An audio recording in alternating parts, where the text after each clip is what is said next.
I actually developed a fascination with the coyotes when I was just a young boy. I mean, golly, I remember going out with my father, my brother, my mom, and I would go out like on Sunday nights and just go hunt coyote. I was just totally fascinated with them, listen to them howl at night. And for some reason, I just developed this insatiable appetite to learn as much as I could about coyotes. I don't know where it came from. I really don't. I mean, I'm interested in a lot of different species of creatures, native creatures. I'm not in the exotics any, but the coyote is especially important to me. Having been raised on a ranch, I probably have a little more insight than a lot of people do about coyote behavior. And also because of the research that was conducted in the 70s. And there's a lot of misconceptions about the coyote and their role as a predator on livestock. Sheep and goats, yes, they are definitely. But as far as being a real menace to cattle, it's very sporadic, and it's generally only a very few animals. It's like you and I. It's like you, me, and 10,000 other people in Austin are going to go out and we're going to do things right. But you're going to have 3 or 4 that are criminals, and it's the same way within the predator population. And you've got to remove those 3 or 4. But coyotes over the years have, people just kind of have this misconception that every coyote is a bad coyote, which is so untrue. And today, I don't hunt coyotes very much at all, except to maintain my journals.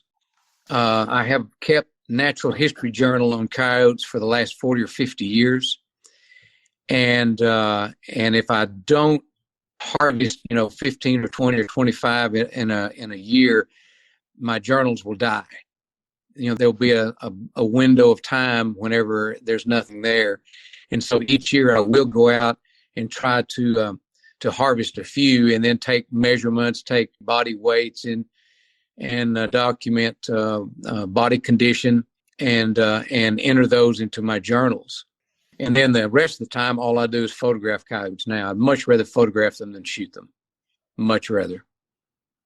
And what's something that's really interesting, and I'm so glad that I've kept this journal, is that in the 70s, an average coyote would weigh about 24 pounds, a male.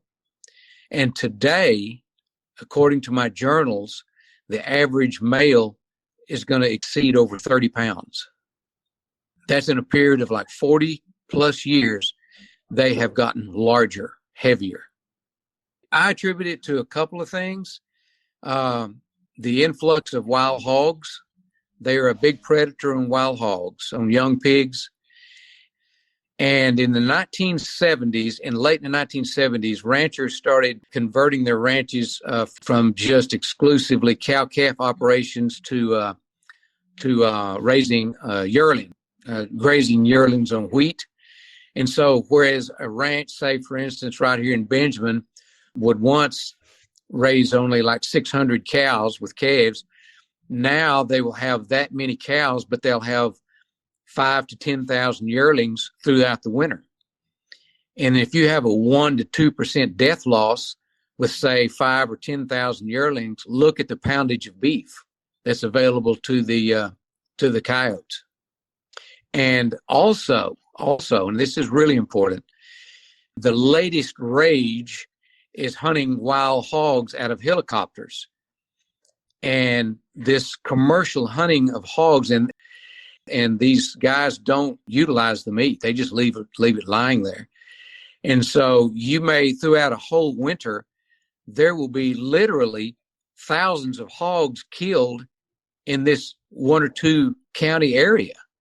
And so imagine how much pork is available as carrion to these coyotes. And they will clean up a wild hog in one night, a 200-pound hog. And so I think this is what's attributable to the increase in the average weight of these coyotes and and body condition of them being improved.